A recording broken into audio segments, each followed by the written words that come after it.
இன்னும் சில பொம்பளைங்களும் அந்த காய்கறி விக்கிற பேய்கிட்ட காய்கறிய வாங்குனாங்க.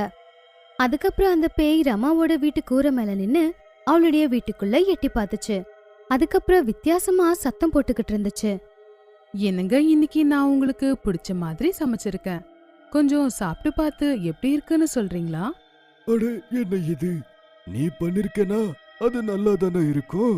இதுல ஒரு குறையும் இல்ல. ஆனா அவன் சாப்பாடு சாப்பிட்டதுக்கு அப்புறம் அந்த பேயோட குரல் அவன் காதுல விழுந்ததும் அவனுடைய நடவடிக்கையே மாற ஆரம்பிச்சது. அவனுடைய கண்ணும் சிகப்பா மாறுச்சு. அதுக்கப்புறம் அவன் ரமாவை அடிக்க ஆரம்பிச்சான். ஏங்க, ஏன் இப்படி எல்லாம் நடந்துக்கிறீங்க? நான் என்னங்க பண்ணேன்? விடுங்க, விடுங்க என்ன. ஐயோ, விட்டுடுங்களேன். என்ன, உனக்கு புத்திசாலி நினைப்பா? அப்படின்னா நான் முட்டாளா? பார்க்க எவ்வளோ சந்தோஷமா இருக்கு.